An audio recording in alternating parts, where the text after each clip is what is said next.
logistical issues having been successfully addressed, although I think we look exactly as we did 95 seconds ago, we now proceed. Thank you all very much for coming. We know it's a busy week with various commercial rivalries, late shopping, Christmas and so on, but this event is designed to facilitate a discussion. At LSE Law, we're trying to get away from the person comes in, the person speaks, the person takes 3 questions, oops, we've run out of time, the person goes away. So what we're trying to do is get under the skin of contemporary legal issues. We've had quite a lot of success recently, some might say rather too much success in getting under the skin of legal issues by using a debate format, and also this, which is one of my favourite formats, which is the conversation format. And we tie it up, I'm not sure that the ethics of nudge is what we're doing. You aren't by any chance, Peter, are you Mr. Oh, excellent. That's what's called a nudge to our high-tech people. Excellent. And we're also using Twitter. So you're allowed to use your phone as long as you don't do emails and send text messages, but you're allowed to use your phone in order to say, Professor Gearty has just started, hashtag LSE Jackson, or Mr. Justice Jackson has made an interesting remark, hashtag LSE Jackson. And you'd be surprised, amazing thing, people actually follow this on that hashtag. And so we're encouraging that. And also questions and comments to @LSE Law. So you might have a question and you might, for example, not bother lifting your hand. You may be one of those people who's very economical in your movements. And you can send a question, which is rather dramatic, which you will get through Bradley, who will be introduced later on. He's our Twitter guru, and more on Bradley later. So we try and mix up Twitter questions. We've had a large number already, with audience questions after the short-ish presentation from Peter.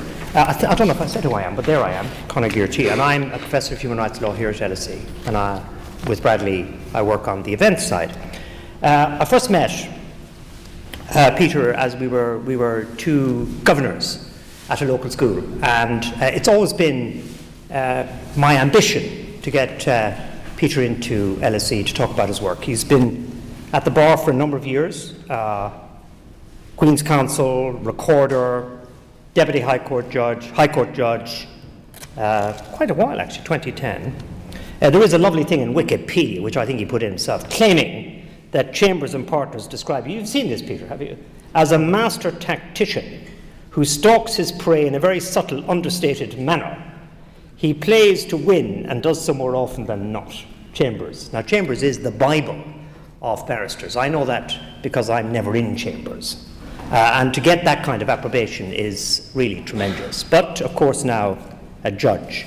And this is why I was keen that Peter should come, a judge in this court of protection, this extraordinary jurisdiction which has grown up over time and which we need to address as lawyers and members of the public. And not so long ago, it was a ruling which Peter, I'm sure, will talk about or respond to, where we actually, through Peter, now have the capacity to have journalists at some of these cases. And the cases are cases at the absolute cutting edge of family and illness and mental health, and they have enormous implications, which we'll hear from. So this is no ordinary sort of average court. This is a court that touches the lives of people in the United Kingdom in a way, it's an extraordinary way.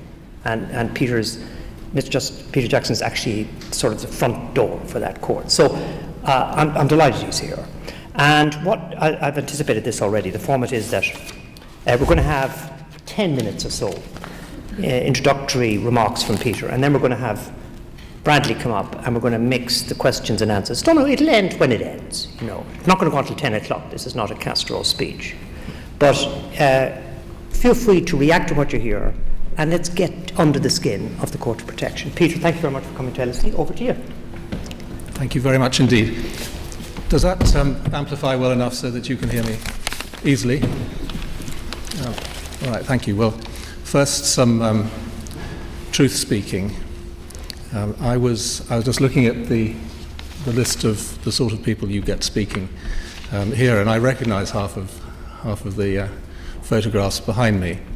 That's not how I come to be here at all.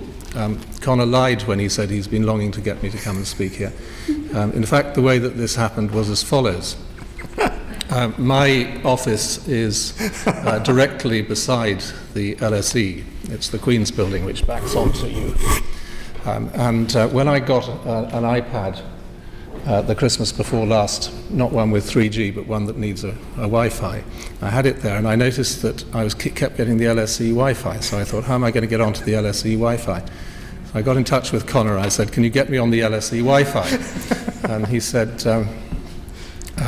well, maybe we can sort something out if you come in and talk to some of my students, or something like this. So I said, all right, I'll do that.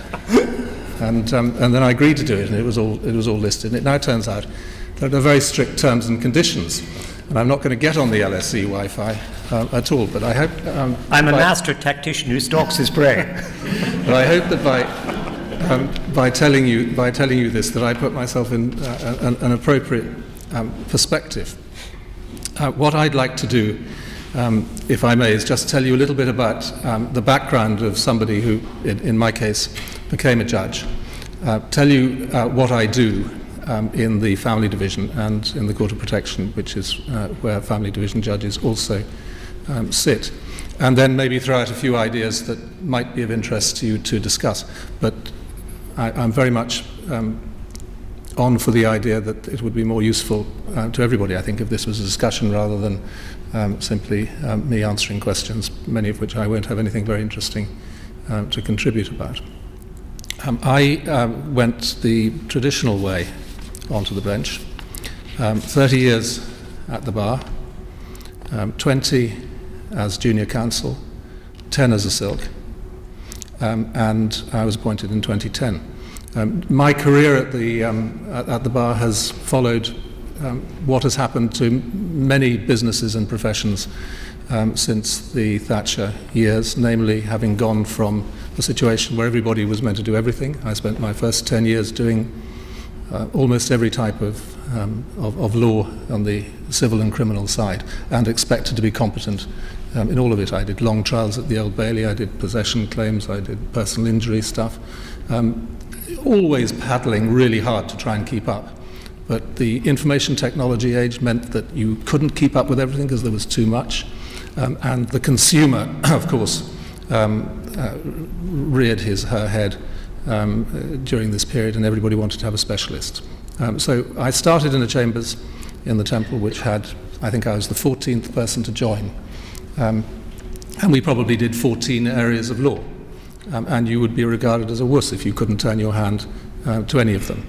By the time I left, it was a family law set of chambers, which had, I think, 76 people, and we did one thing, which was family law, and that's very typical of a legal career during my lifetime. At the end, as Queen's Counsel, I did heavy cases involving children in care, child abuse, and so forth, and then I had a sort of like a sort of chantilly cream on the end. I had 5 years representing A-list celebs in their private disputes, just to finish off with, which was fun. Then I joined the division, and I've been there now for 3 or 4 years.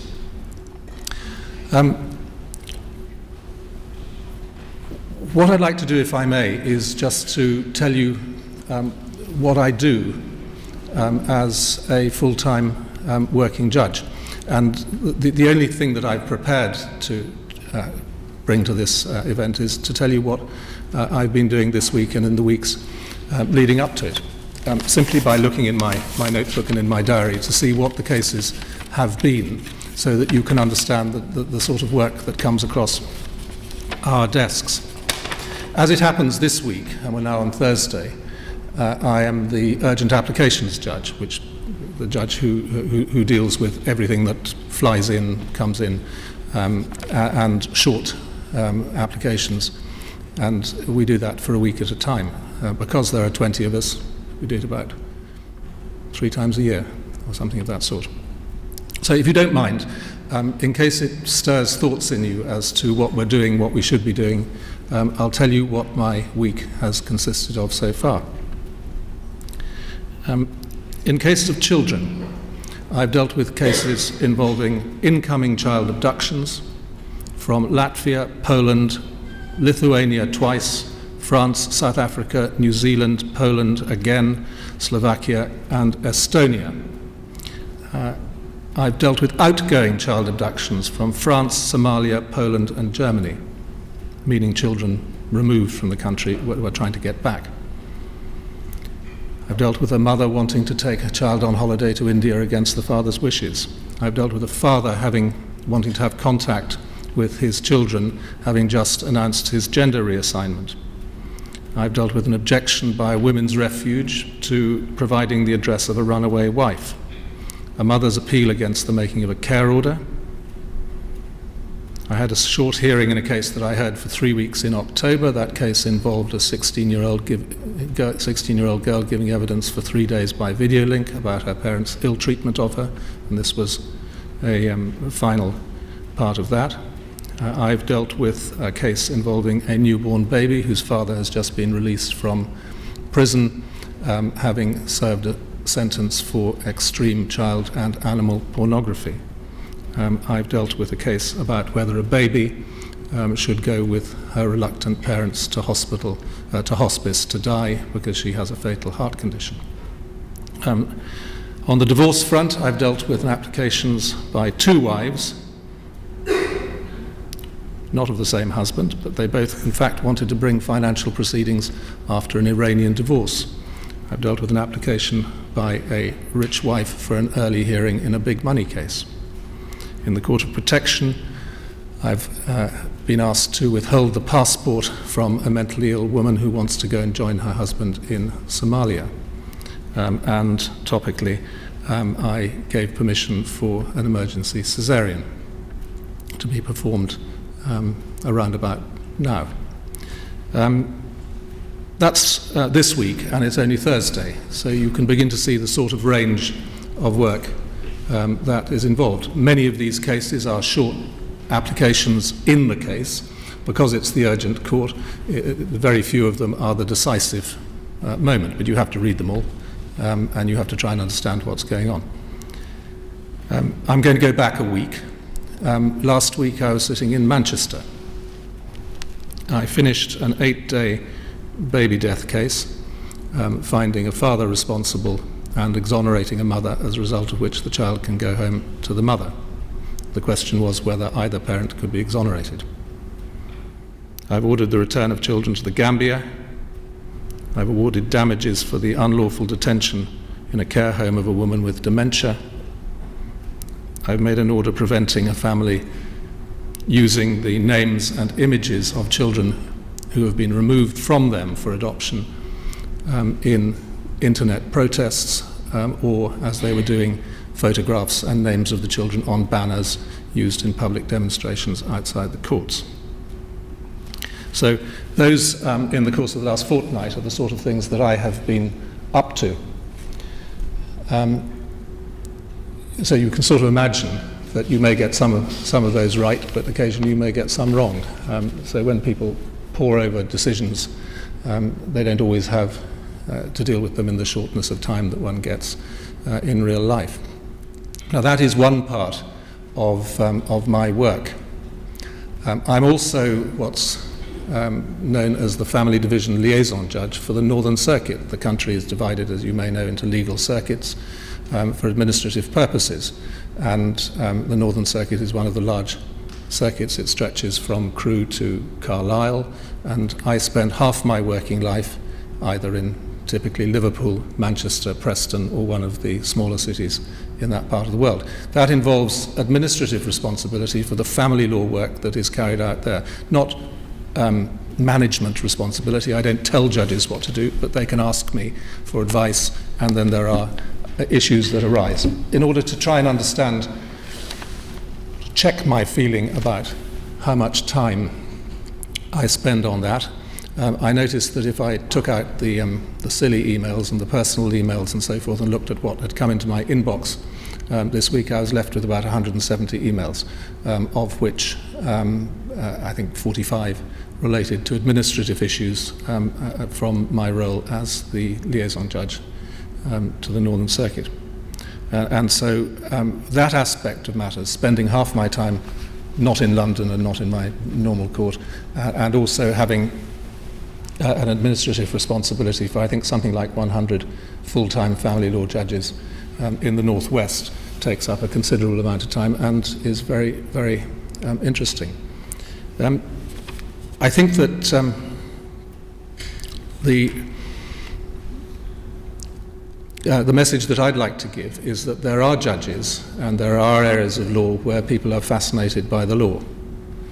That you can see from the sort of things that I've been talking about, that most of these things are not about law, they're about decision making, they're about trying to understand people, trying to get the best possible outcomes for them.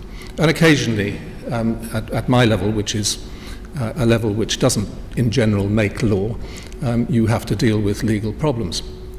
But when we're thinking about the interface between academia and what I actually do, we're not that close.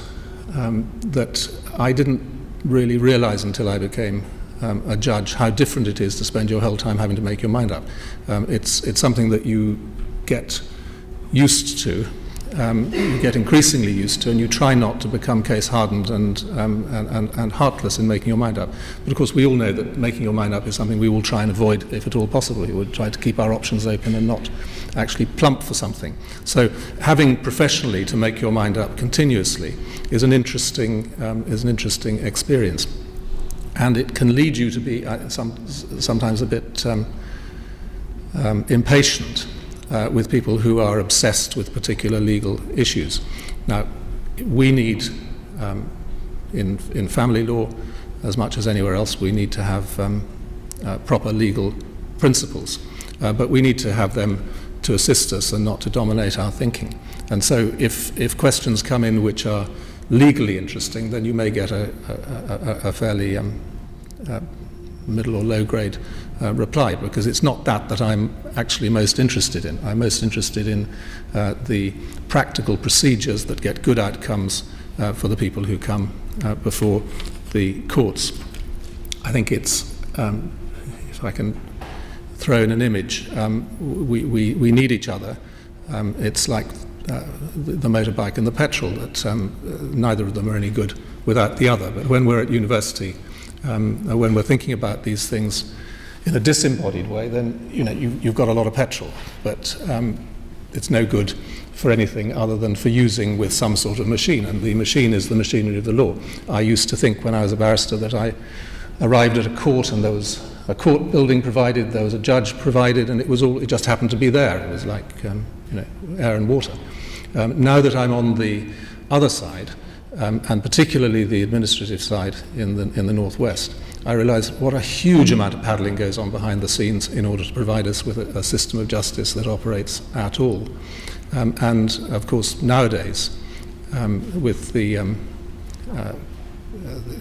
measures that have been taken to reduce spending, it becomes increasingly stressful for the judiciary to perform its role in the way that it has done traditionally.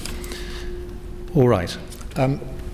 Although I may be looking a bit Thursday evening-ish, it is very, very interesting that almost always when I read something that has a family law flavour or something of that sort, I read it and I think it's not half as interesting as it really is. It's almost impossible to convey the importance to people of some of the situations they get in, the situations that they manage to get themselves in, and both their stupidity and their magnificent determination on occasion. It's a very, very interesting area to work in my opinion. Other parts of the legal world tend to look down their noses at family law. I never studied it, as the Court of Appeal I think is noticing, but I do. I do think that it is a very special area to work in for one reason. there is an unmatched breadth of creativity, influence that one can have in the area. I don't know another area of law in which the decision maker is in such an influential position. Can I just throw out, but not really develop, some points that may be of interest to you and you may want to think about. One area which is extremely topical at the moment is what is, I'm afraid, called transparency. In our area of work, there is a very deep-rooted belief that everything that we do is secret, and that accordingly it's bad. That perception has grown over quite a long period of time, and whatever we do, and there are things that we're doing which we can discuss if you like, it's going to take a good while to properly dispel it. But there are, at the moment, under the leadership of James Mumby, the President of the Family Division, considerable efforts being made to show what's going on without sacrificing the interests of the people who go through the courts. Another area which I think a lot about when I think about these things is what we mean by people's best interests, whether we're talking about children, whether we're talking about incapacitated adults, and whether decisions about best interests are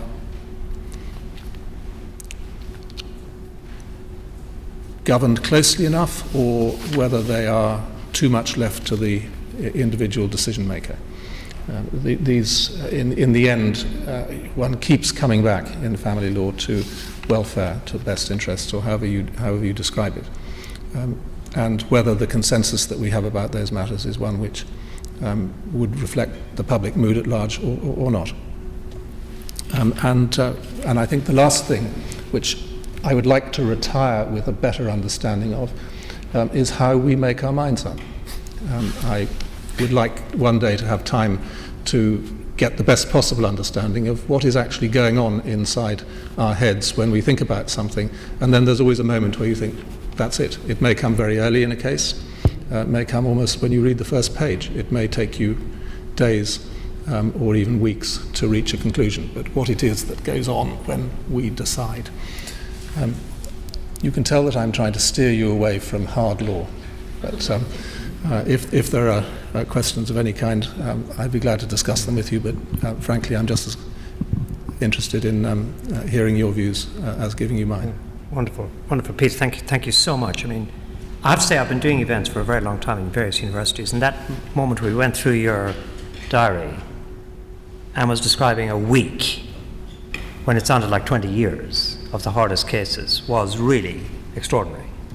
And you've ended, we'll get Bradley up in a minute, but I want to just pursue this point about making your mind up, because you've slightly anticipated what I was thinking about listening to you, was how you do it, because the law, you say, sort of is there, you know, and you're taking a view about facts and you're interrogating yourself as to how you get to that view, sometimes fast, sometimes slow. Do you get a feeling that you have this incredible power over people and there's some tremendous responsibility that goes with it, or have you probed how you come to decisions? Well, of course, you've got people in front of you. It's quite different, as we all know, deciding things in an exercise or a training exercise, and actually having to make a decision about something that's actually going to matter. So I don't think that any of us in this area would last any length of time if we didn't relate to the people who are in front of you in some way. Apart from anything else, you're facing them. You may be facing them for an hour a day or a week or even longer, and so you cannot help but be aware that sometimes you're going to say some things that are going to be life-changing for them, and that makes you want to work hard to make sure that you get it right.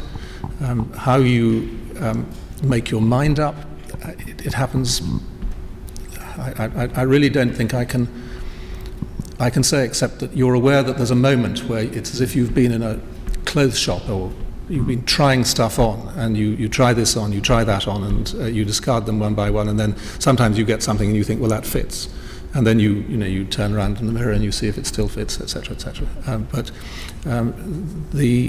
I remember recently I wrote a judgment in a case which it was simply had something happened or not. It was an event that, if it had happened, would have happened 30 years ago. And there was a large number of witnesses. One or two might have been telling the truth, but I don't really remember. Mostly weren't. And you had to decide whether something had happened or not. It was binary.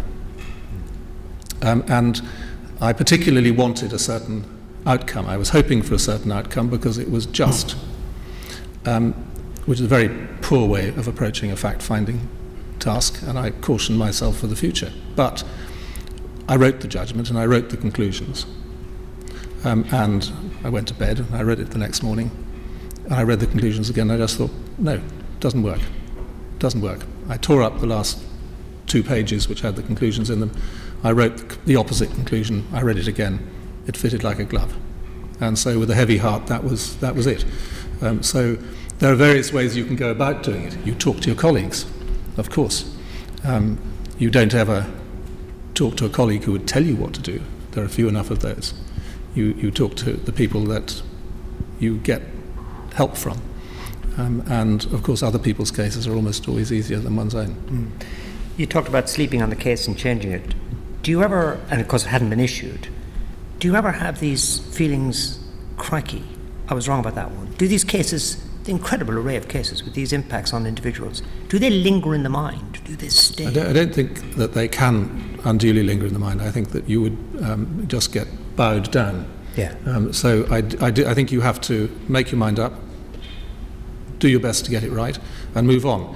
I mean, certainly at the bar, my feeling was that you put the work in, and that provided you put the work in, then you were not responsible for the outcome of the case. What you didn't want to do is walk out of court thinking, if I'd worked harder, my client would have done better. And so that was the process. It's the same sort of thing. I think that you would have difficulty sleeping if you felt, well, I just busked my way through that case and didn't really think about it, and then you might have a moment of conscience, or I'm sure you would. Yeah. But another thing that you will notice is that we appoint judges pretty old, and the higher you are up the judicial tree, the older you get appointed on the whole. And that has pros and cons, which could be discussed with, particularly with lawyers from other countries. But it is a different process to the process of being an advocate. When you're an advocate, my image in my mind was that you start here and then you build up your knowledge of a case to 100%, or the best it can be, on the moment the case starts. And at the moment the case starts, you're at 100%. And you then download to the point where you sit down for the last time, and then it's over to the judge. And at that point, provided you've done your best, then nobody can blame you for the outcome. If you are the judge, on the other hand, if you're starting a case, then you want to be starting around 20%, 25%, or something of that sort. You want to have thinking space. You want to know broadly what's involved, but you do not want to prepare it like an advocate. When I was an advocate, if there was a piece of paper in a case, however big it was, that I didn't know where it was and what it said, it gave me feelings of great anxiety.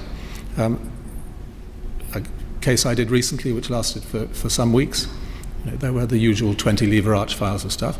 I was entirely happy that there were probably 6 or 8 of those lever arch files that I never had to open. I had really good people in front of me. If they weren't going to take me there, I didn't need to go there. I had everything that I needed as a result. But what you're doing is you're building up from a low base at the beginning of the case, the point where you have to give judgment, whereupon you have to be at 100% at that point. And if you're not at 100% at that stage, then you're going to lose sleep. Yeah. It's better for older people, because you don't have the moment of anxiety at the beginning of a case. The case starts when somebody else tells you. The case finishes when you say. And so that is one good thing about being on the other side. Great. Well, we're going to open it up in a different kind of way. Can we ask Bradley, who's our Twitter guru, who's created this whole fantastic framework, to come up? And Bradley, I think we'll take one. You've anticipated the point, I think, Peter. We'll take a Twitter question, which should be replete with a picture of Mr. Justice Jackson, of which he's very proud. I most strongly object. He attempted a bit of pre-session censorship. We denied him the right to remove this picture. But we have a question. Bradley. We do indeed. So our first question comes from Sabine McNeil and asks, how can family judges be made to follow the law? I think it's a reference, you may know it's a reference, to an article which said that Mr. Justice Mumby had tried to get judges to be more open and they hadn't been open. Well, it's a broad question which you could read in many ways, and you probably ask it in one sense, but I'll answer it in a sense that occurs to me. How do you get judges to follow the law to make it as clear and simple as possible? That if I've read you a list of things that I've done, then you should go to talk to the district judge in the St Helens County Court and ask him to tell you what he's been doing.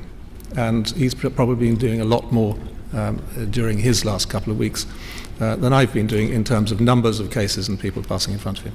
I think we have a difficulty at the moment with the increasing length of judgments from the upper courts, including, I point the finger at myself insofar as I ever have anything to say of that kind. And we're asking a huge amount of family judges as well as other judges by every second week there being another 40 or 50 pages coming from above that they're expected to absorb. I'm a strong believer in there being executive summaries at the beginning of judgments of any importance so that both judges who are hard-pressed, but even more particularly, because we're getting so many more of them, unrepresented litigants should have the law presented to them in an accessible way and not have to go to paragraphs 76, 102 and 180 in order to see what this is all about. So that would be a fairly anodyne response. If the implication is that family judges just go off on a frolic of their own and don't observe the law, then I'm sure that we could point to instances where things have gone wrong. If you multiply the sort of things I've been talking about in my own list across the country as a whole, that's a lot of cases. And there may very well be things that go wrong. But I'd be interested, Sabine McNeil, if there's anything particular that lies behind this that I can properly comment on. Yeah. It was Christopher Booker's article. He raised that question, and he wrote another one where he said, so James Mumby has a hard uphill struggle, because what he recommends in terms of especially recognizing at the... Sabine, we're now going to give you a microphone, and though we know who you are because we have a Twitter photo of you, you might say, for the benefit of the rest of us, if you feel able to, as it were, who you are. Well, my name is Sabine McNeil. Yes. And I am a co-founder of the Association of Mackenzie Friends, where the necessity arose partly through these cuts that you were also referring to. And this particular question arose from Christopher Booker's article because lots of, if you like, less senior judges seem to do, I just do whatever this is my court, kind of. And who cares what Sir James has put in the famous Baby J judgment, where he appeals to courts to respect, to adapt to the realities of the internet, particularly social media. And in that particular case, father had published on Facebook how his baby was violently removed, a video, and he risked imprisonment. And there are still oodles of parents out there. And that's why I asked, and in sort of as a web voice for Christopher Booker. Thanks. Well, I understand the context of the case, of the question, and I of course know about the case that you mention. Thoughts that come to my mind are these. I'm not going to get into an argument about Mr. Booker's beliefs in a forum of this kind. He has strong views about the family courts, and he's entitled to them. The better informed commentators of that kind are, the more valuable their views will be or will become. So far as the particular instance of social media, it's a huge area for family law. It's transforming family law and family approaches in just the way that it's transforming families. I mean, family law, after all, is bound to follow what happens in family life. But I think you would probably be alarmed if it was absolutely moving at the same pace, or indeed was getting ahead of it. We will take time to adjust to the consequences of social media. It means that, everything that is said is recorded in slow motion and forever. And even an entirely insignificant event like this will, if there isn't a neutron bomb, be accessible any number of decades into the future. And it affects how we act, it affects how we speak. In the course of your explanation, you showed a family judge going, I just go like this and I go like that. If I had any sense that a judge in the Northwest was behaving like that, I deal with it within the day. I have not, in my experience, come across anybody with that sort of attitude working in this sort of field. There may be individual instances, of course. You've got hundreds of judges operating in an extremely pressured area of work. My own experience as an outsider to the Northwest, and speaking only of the area I now know quite well, is of judges who really want to get it right, judges who are doing their best to keep abreast of all developments, whether they come from the Court of Appeal behind them or from interest groups and commentators in front of them, and to still try and keep an even keel for the families concerned.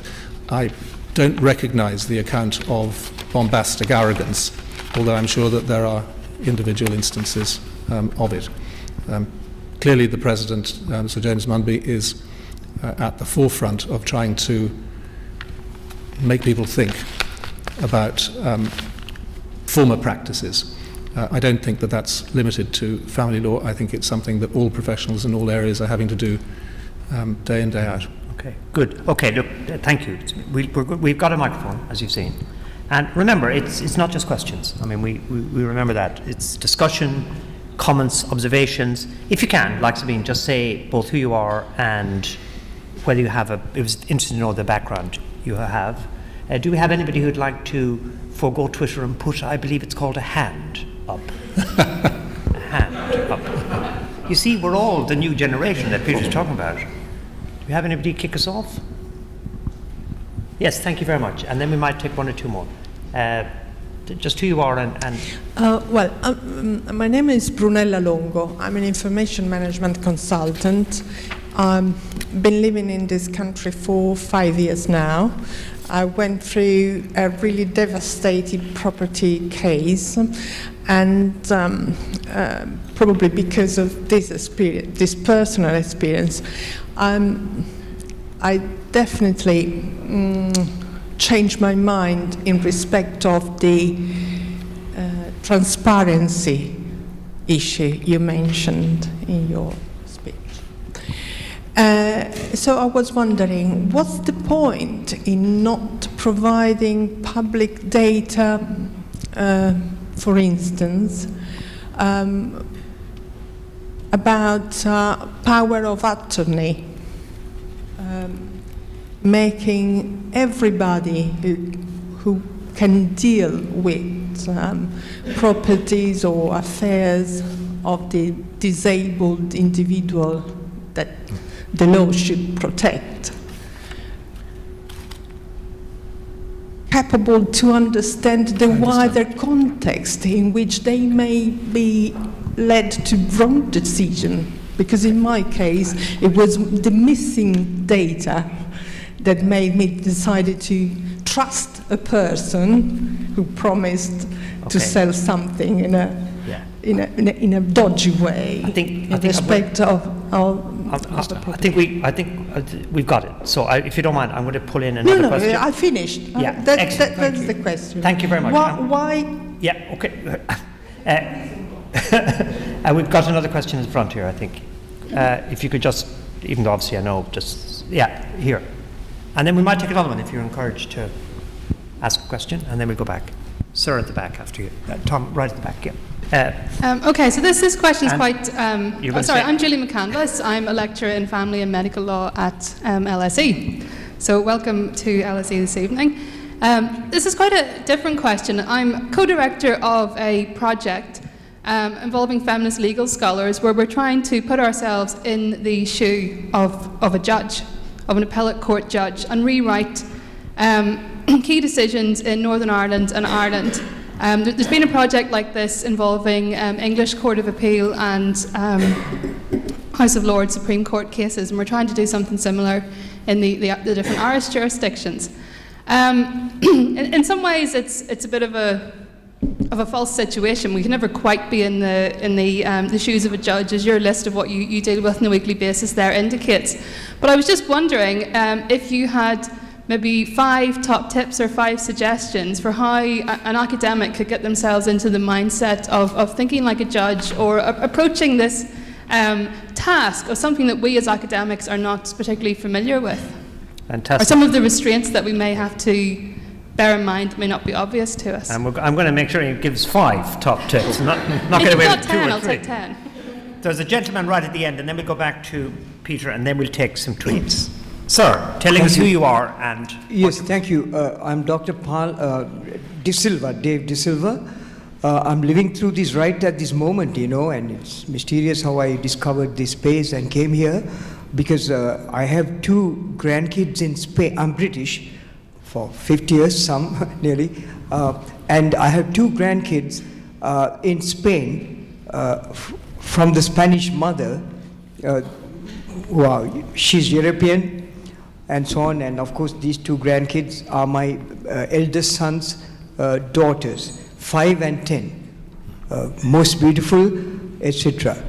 And through a misadventure here, right in the courts next door, as you said earlier, my family happened to separate in very good spirit, of course. There was no problems there. I pursued further on. I've set a world record going to Spain 200 times. That's 100 up, 100 down. That's 200, right? To pursuing the children and so on. I made sure that my children grow up and they are fine now. But these 2 grandkids, 5 and 10, so beautiful as they are, I have not seen them yet. And they haven't, more importantly, they haven't seen me. So there's a huge moral, sentimental issue here. And in fact, I have a flight booked for Saturday to go to Spain, trying to see them. But I may not be able to, because I find that I'm struggling with my life more recently in the past few months. I have a cold and all these things also. So what is the access? What do I do really? What access could I have in this situation? Access to grandkids we are talking about, really. It could be straightforward or not. I don't know. It's a really interesting one. And it's, I suppose, the more general point, really. Yes, please. And then we'll come to it. But take those in your own. I'd like to pursue this to the end. Thank you. Thank you. Mr. Silva, thank you. This vividly illustrates the sorts of difficulties that the courts entertain. It's, I'm afraid to say, an entirely familiar state of affairs. As to any other thoughts about it, what we have experienced, along with all the other changes that have been mentioned, is of course the internationalization of life, so that, as you can tell from the sorts of comings and goings that I listed earlier on, we have huge numbers of relationships and marriages across boundaries, which were inconceivable in the years shortly after the last war, and the situation where one has children who are grandchildren who are beloved, who are at a distance, and one has difficulties in seeing them, is an absolutely classic problem. I'm not here to offer advice, but I do offer sympathy. It's very, very difficult, of course, for any court in this country to exercise any real influence over the courts in other countries, unless the child has very newly departed from here. So it's undoubtedly a difficulty, and you have my sympathy. Can I deal with the first point next, which is to do with another unfortunate experience? The sort of transparency that I was talking about was trying to make sure that people understand what's going on in their name in courts, without making the courtroom such a hostile environment for children and for families that it becomes distorted. What you're talking about, I think, is proper public information about the routes that might be available for people to avoid litigation. I never, in the time that I was at the bar, and I haven't changed my views since,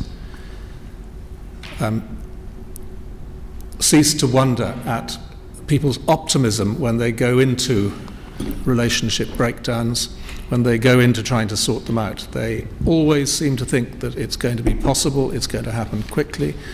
Generally, by the time in my later career people reached me, it was chronic. It was a situation which was so far beyond their worst fears that they really couldn't recognize themselves. It changed their entire lives. I think that one thing that I've learned is that divorce, relationship breakdown, is far, far worse than people think it's going to be. They never realize how much it's going to pain them. They never realize how much damage it's going to do, and they haven't got the faintest idea of how expensive it is. I would sit with the best possible advisors, and we would talk about how much this was all going to cost, and even if they said it was going to cost several hundreds of thousands of pounds, my feeling, which I often shared with the client, was, well, you can at least double that. And if you think things are bad now, they're going to get a lot worse. And so I'm very much with you in terms of public information. People, of course, think that there are structures for helping them out of relationship breakdown. They then go on very often, and I wondered whether this was behind your question, but it wasn't, to say, well, it was actually the court's fault because it's so bad. I think that there's something to be said for the criticisms of the court process, but in the end, people are in a terribly, terribly bad place when they have relationship breakdown followed by litigation. The last matter to deal with more briefly is the question of how to write your rewritten judgments. I have 5 suggestions, which are firstly that you should try and arrange to go and spend some time with a working judge and see it from the other point of view. It's very different sitting on the bench than it is sitting at the bar. It's an entirely different view, and for you to do that would, I think, help you. And then my other 4 suggestions is that I do it 4 more times with 4 different judges. I think this is an example of what made him a master tactician, isn't it? Very good, marvellous. We're going to take a couple of tweets, and there's a lot of people to catch your eye. There's already 3 people, so we'll take the next 2 tweets maybe, and you can... I'll try and answer more shortly, I'm sorry. The great thing about this format is we have the time, you see. Yes, so, but shut me up. Yeah. A couple of tweets. I think you might have them written down. Have I got something? Yeah. So the next one is from Joseph Spooner, who asks, how does Mr. Justice Jackson see the media's role in court reporting, particularly in digital/online age? Very positively.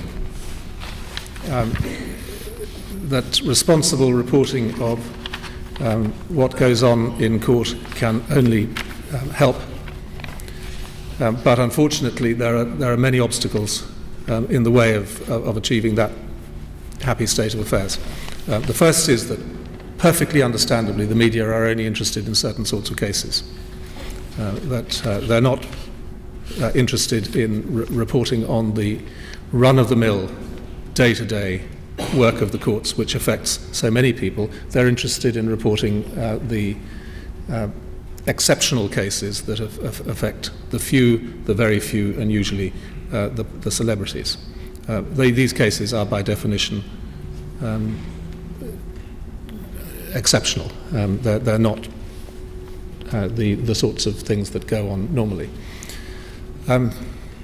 It's quite hard, even when you go at it deliberately, to get an absolutely clear report of a case that has been heard in court.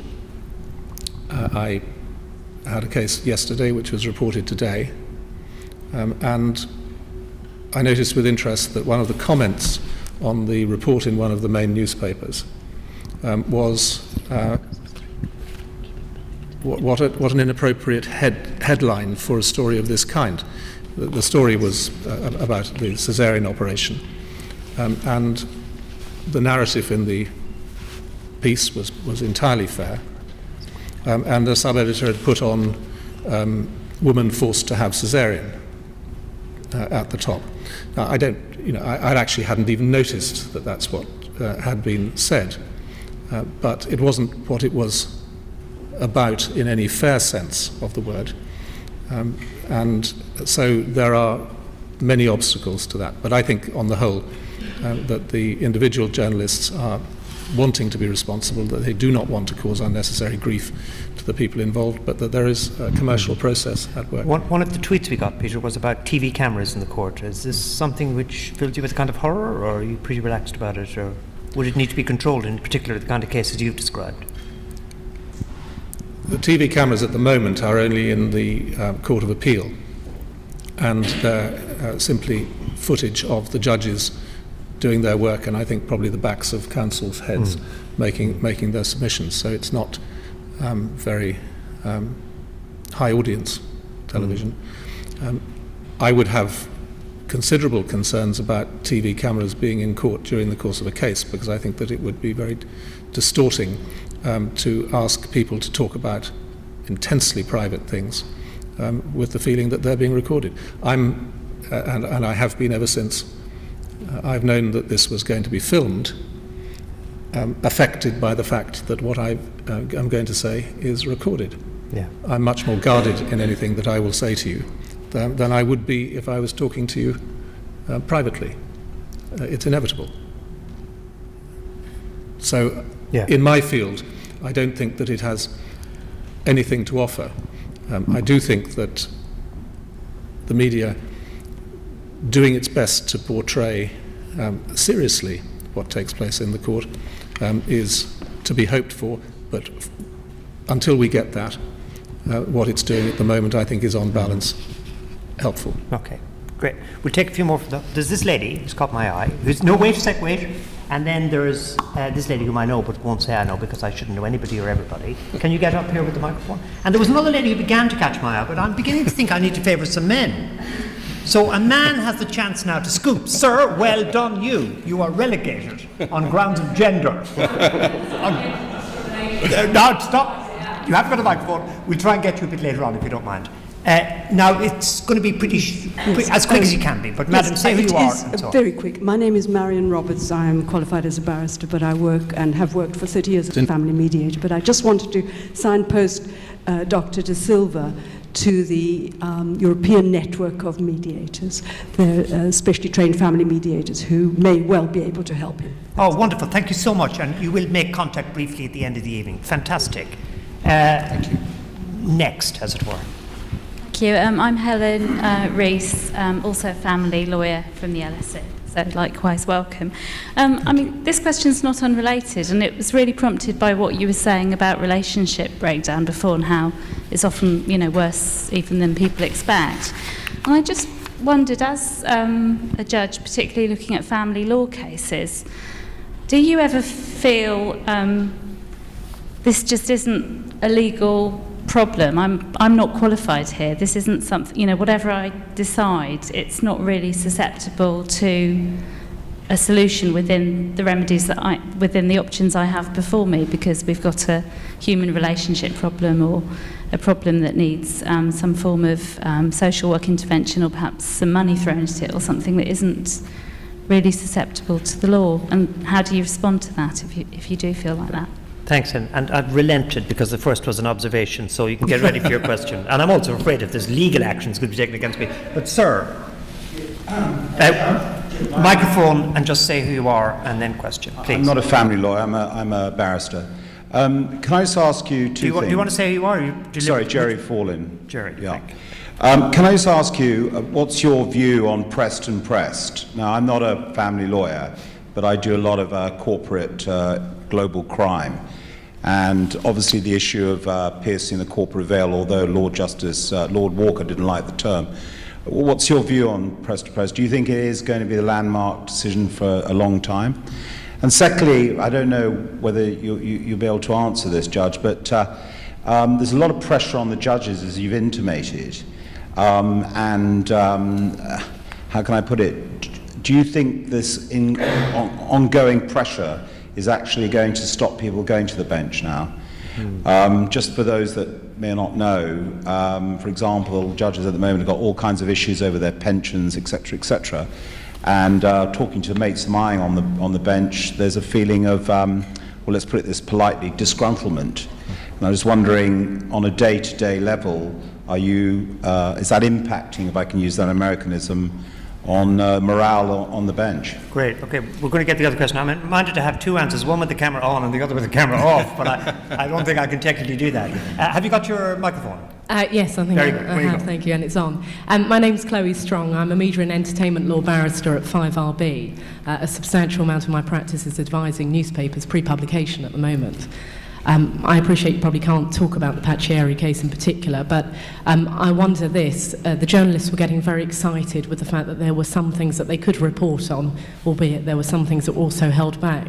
Is there going to be an emphasis at the Court of Protection now to let more journalists into more cases, albeit they're only the accredited ones anyway that are allowed to get in the first instance? And is there going to be further training given to judges on giving very detailed reporting restrictions such that we are able to open the court up as much as possible, but without, as you said in response to the first question, causing the families concerned undue harm and distress? Brilliant. Thanks. Peter, over to you. Well, starting with Chloe's point, the situation with the press and the courts that I sit in is a strange one, leaving aside some discrepancies in the rules. The general position is that if it's a case of any importance, then the press are entitled to be there, and indeed in some areas they're entitled to be there full stop. That is a right, so that I have to let a card-carrying journalist into my court unless I've got a very, very good reason to exclude them, and I've never done that. The practicalities of it, however, are this. The days when you had cub reporters sitting at the back of magistrates' court routinely chronicling the peccadillos of the village have long since gone. The press cannot afford that. And so they are extremely thinly spread and only go to places where they think that there's going to be a story. And so the result of that is that there is a right which is not really being used for reasons which are perfectly understandable but are nothing to do with any exclusions that we apply. As to reporting restriction orders, these are only necessary in cases where there's going to be quite a lot of publicity, but you don't want people to be able to identify the individuals involved. You want them to be able to report the story and as much information as is possible to make the story interesting, but without sacrificing the unfortunate people who are involved in the case themselves. I haven't, as somebody who makes a lot of these orders and tries to make them as minimal as I possibly can, come across any insoluble difficulty with dealing with the press. If I make an order and you're advising one of the titles, you can get in touch with me and you can say, is this allowed or is this not allowed? It's perfectly possible to do that, and I've engaged in many discussions with the legal editors or the legal managers of newspapers about what is and what is not to be covered. And then when the order is made, it's clear. So if you're having problems with that, that's a soluble problem. In relation to transparency, as you raise it, there is a big move that is about to take place, the publication of judgments anonymously in the family courts with fairly immediate effect. I mean, I would expect it within a few months at most. This will lead to a vast amount of information coming to the public domain, which will probably just sit there. But that's not the reason. Personally, I publish every judgment I write, unless there is a very strong reason not to. It's very tiresome for other people, but I think that that's the way we ought to be doing it. Can I move on to your question, Jerry?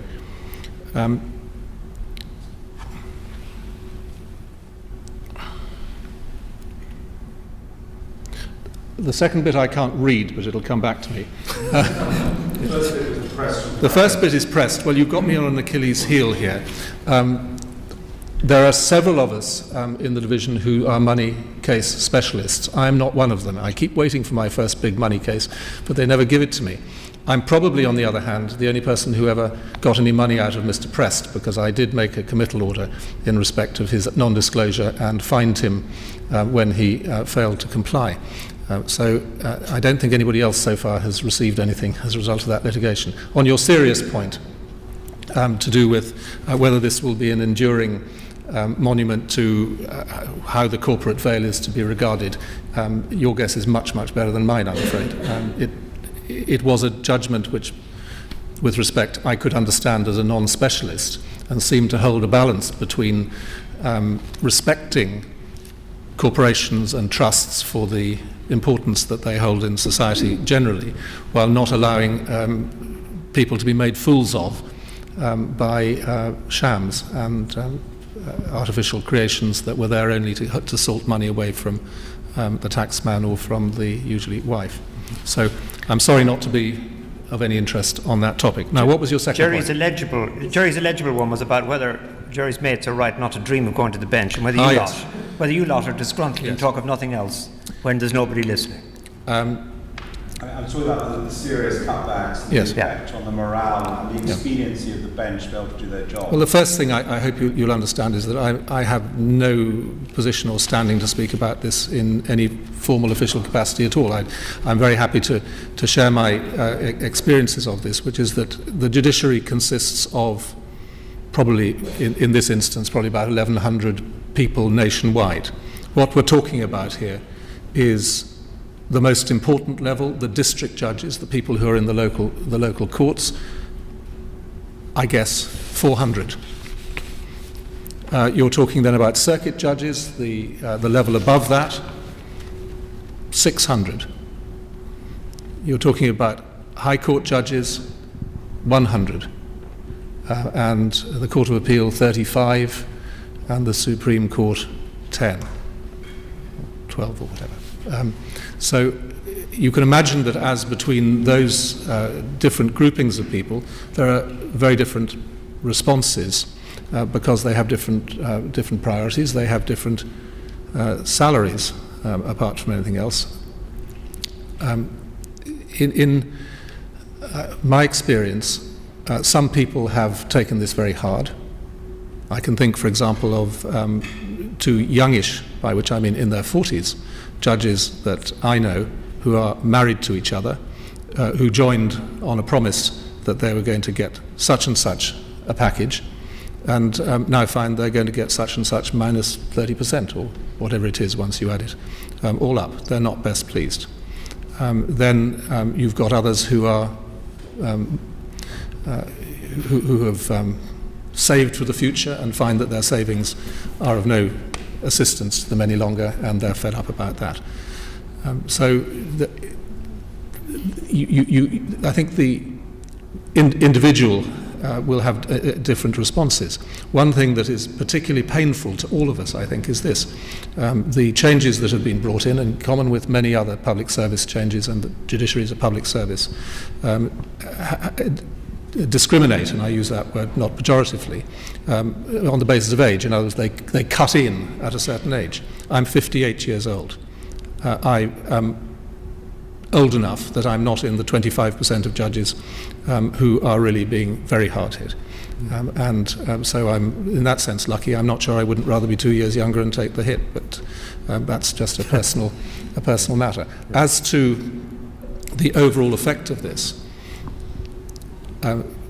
people's views differ. That there is a strong and well-argued point of view that if you don't maintain the standing, including the financial standing of the judiciary, then you somehow reflect the fact that the nation doesn't think that this is particularly important and that it will gradually atrophy like the rule of law itself. There are others, and I think I put myself in this category, who are more optimistic about this. I'm on, I think, 173,000 a year for what I've told you I do, and I'm afraid I consider that is, I'll say, enough, and you may think it's more than enough. But that is the sort of figures that we're talking about at my level. It's lower and it can be higher. But in the great scheme of things, there has been a fear that we won't get good people applying to be judges. I'm afraid I haven't. I'm afraid. I say it to those who held that fear. I haven't seen that happening, and indeed there are competitions going on at the moment for senior judicial office, which have got people queuing around the block to take part, even though there may be others who would have been in that queue who are not in it. And Helen's point about it basically getting it right, kind of not law, this stuff. Yes. Yeah. Well, almost all the solutions that one comes up with in a particular case are the least worst solutions, because if you have to make a decision for somebody, then it's never going to be the best decision. People ought to, if possible, make their own decisions. I mean, can you imagine how demeaning it is to have other people making decisions about your children? I mean, it shows you how bad things have got in some ways before that should happen. So I agree with you that there are sometimes no particularly attractive solutions, and that compromises have to be reached. I did have an instance in a case which had been going on, I think, for 10 days and was due to go on for 12, where a judge came into court at the beginning of day 11 and said, I've been thinking about this over the weekend, and I realised that if I listen to the parties for another 2 days, then I will probably learn a little bit more. But I don't think it's going to lead me nearer to a solution. I'm going to stop this hearing. I'm not going to make a decision. Go away. It was inspired, as far as I can see. The jaws sort of dropped. And then we thought, well, we're going to have to agree something. So I think there are some insoluble cases, and that was certainly one of them. Sorry, should we take a tweet? Yeah. And then another round. There's a lady over here who's caught my eye. We're getting towards a time when we'll have to draw to a conclusion, by the way, so this might be your last chance to catch my eye. There's a lady there. I will take those two and the tweet together. So the tweet one, which should be behind you. Should be Josh Batat, who asks, what does the legislation to allow same-sex marriage in England and Wales mean for family law and legal decision-making? Possibly it can be quickly answered, actually. Yeah, well, it's great that instead of having the same old situations coming up, you've got exciting new situations. I can assure you that the breakdown of same-sex relationships is not conducted in any more civilized way than the breakdown of any other relationships. It's, I think, completely neutral so far as the law is concerned. It's an instance of the law following society and the change in social views. Okay.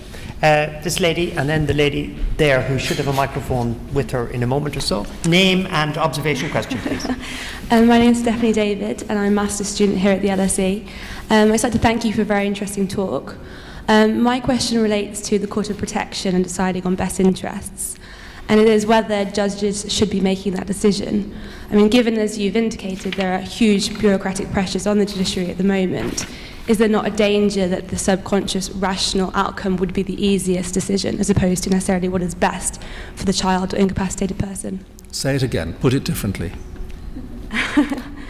I guess my question is that whether decisions regarding best interest should be made by judges, especially given the pressures on the judiciary with immense caseload. You have to turn around judgments very quickly, and there's a danger maybe that you don't engage with the subject matter to the degree that might be necessary to uncover what might be the best interest for that individual concerned. Okay, Thank great, you. thank you. I've got one, but we've got this one here. Madam. My name is Neha. I'm pursuing LLM at LSE, and my question is a simple question rather, but I see it in a very complex way because having the power in hand to decide family law disputes that involves maybe such a study of human behavior, that involves betrayal, that involves cheat, that involves all such things that actually encounter or have a first instance on your own faith, on your own trust, on your own beliefs, or the way you see your own personal life. So how difficult it is for a family lawyer or a family law judge or to decide such disputes, at the same time defining the blurred line of seeing the society changing in front of you and not letting that affect your own beliefs and faiths. I mean, I think that is something very difficult, because I know a divorce lawyer who did not get married, who did not marry his whole life. I mean, that big an impact. So I think law is such a profession that has such an interrelated impact, or such a difficult to differentiate between personal and professional behaviors. Okay. So I just wanted to know the response to that. Yeah, no, that's great. I'm going to ask one, Peter, because it's been around this topic, and I don't know actually whether it affects your court, but the legal aid cuts. Because you made a reference earlier to how you could trust these lawyers because they were presenting very well in front of you and all so on. And then a bit later on you talked about the special responsibilities to the litigant in person. Now, golly, the issues you're talking about are deeply personal and terribly important. And in a way, the importance of the lawyer there is to protect the individual from being disabled by their own feelings from putting their case. Are the legal aid cuts that are so well known now and so on, are they going to impact on this court? And will the result be a huge explosion of litigants in person, and will that add more pressure to your operation? May I start with Sophie's point, which is, are judges the best people to decide on best interests? Particularly in relation to the Court of Protection, which many of you will know is a new court following the Mental Capacity Act of 2005, which took over in a formalised way the responsibility for making decisions on behalf of incapacitated people, which can range, of course, from people with dementia through to people who have had brain injury as a result of accident, and every course in between. There's a very respectable argument for saying that there are better ways of deciding these matters than by a court process of the sort that we've got at the moment. And particular people will point to the difference, and sometimes inconvenient difference, that exists between the Mental Capacity Act and the Mental Health Act. And most people who know the tribunal system with the Mental Health Act think very highly of it in comparison to the proceedings of the Court of Protection, which are more expensive and slower. And very often, until we manage to achieve a proper localisation of the court, much more local to the people involved. I have no special knowledge in relation to this, except to say that I'm entirely sympathetic to the general point. I think that there are probably some decisions that are so important that they need to be conducted in a more formal courtroom setting, in particular decisions that have life and death implications. But I agree with you that there is nothing other than doing it that equips a judge to have a particular skill at interpreting best interests. That if this was a criminal case and the decision on best interests was to go to a jury, which was to decide guilt or innocence in our jury systems, I'm sure that you would get very good decisions about best interests from juries or individual members of juries. I am constantly aware of how much latitude one has in deciding what best interests actually consist of. I hope that somewhat answers what you're saying. Legal aid cuts. I'm not going to say anything that could be interpreted in any way that interferes with what is a democratic political process. It's not proper for judges to attempt to impose their view of the situation upon those who are responsible for the running of the system and those who are taxpayers who fund it. In practical terms, and I don't say this in order to make an argument for or against what is being done, it has a huge effect on the administration of justice. This is least felt at my level, even though I frequently have litigants in person in front of me, because obviously at a higher court level you tend to get more lawyers. The people who are really affected by it are the district judges, who are operating without many of the supports that I have, who are operating in small, undefended local courts which are in poor condition very often, and who are having to deal with difficult cases with angry people sitting, closer than we're sitting at the moment, and they may have a security guard, usually either particularly young or particularly elderly, about 70 yards away down the corridor if something goes wrong. That is where real judging is done. And every time that you denature the environment in which it happens, it makes it harder for them to do their jobs properly. From my point of view, having to deal with a case that involves any sort of law, where you have no lawyers, can be quite scary. That you're meant to know. I'm meant to know what these conventions say. I'm meant to know what this statute says. I'm meant to know all the cases. In fact, we get used to having people present it to you repeatedly, and then you look at it and you say, yes, I know it. But when it isn't there, you have to go scurrying around to try and find the information. And then it takes twice as long, because you have to have the whole conversation in public, I say in public, in the courtroom, with everybody, instead of them having done their preloading outside with their lawyers and then coming in and getting to grips with the real fact.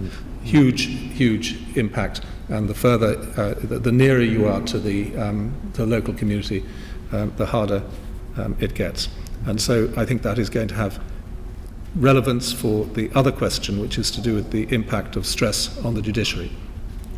In fact, statistically, the judiciary are extremely healthy, which is surprising considering their age, but they obviously get a considerable amount of work satisfaction out of what they do, because levels of absenteeism are very much lower than they are in the public sector generally.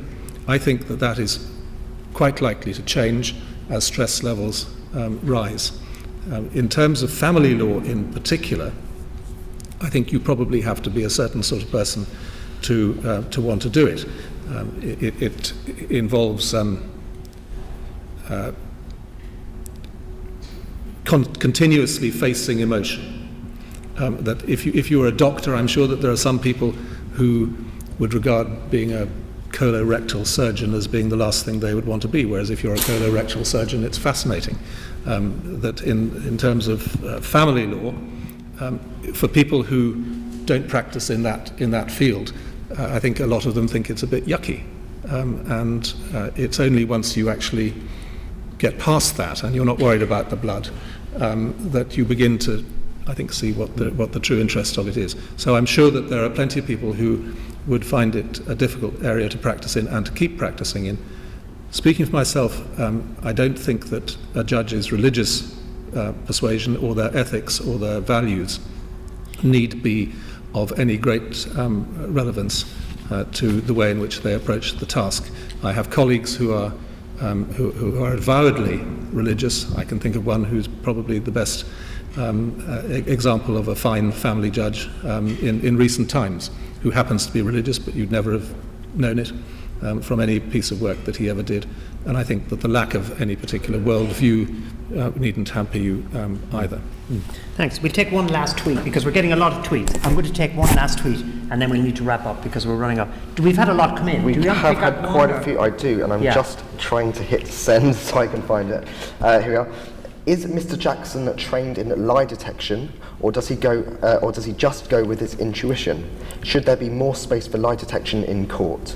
That might be a bit Jeremy Kyle, but I thought that. I think it's a very interesting question. I mean, it feeds into what my last point was, which was decision making. A little has been written about how to assess witnesses. I remember even having had a talk in Judicial College about what has been written about particular mannerisms and so forth, and what you might make of them, and how a witness behaves in the witness box. Can you tell anything? I think we always come to the conclusion you tell nothing at all from that. As to how you do it, I think it's the process of sitting and listening to somebody. You've been very generous in listening to me going on at great length. In court, of course, the shoe is on the other foot, in that I'm sitting listening to somebody else going on at great length for the most part. And sometimes you just know that what you're listening to is right, that you can just tell that a witness is either brilliant at lying, absolutely, that they had some quality that they could never have expected to inherit or to learn, and they've just managed completely to pull the wool over their eyes, or they're telling the truth, and it's usually, of course, you reach the other conclusion. It's very hard to go into the witness box and spend a long time there without showing what you're like.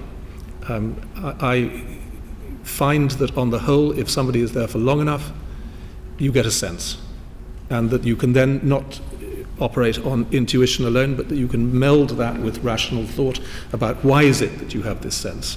What are the components of your mistrust of this particular witness, or your trust of that particular witness? But one of the hardest things to do is the fact-finding.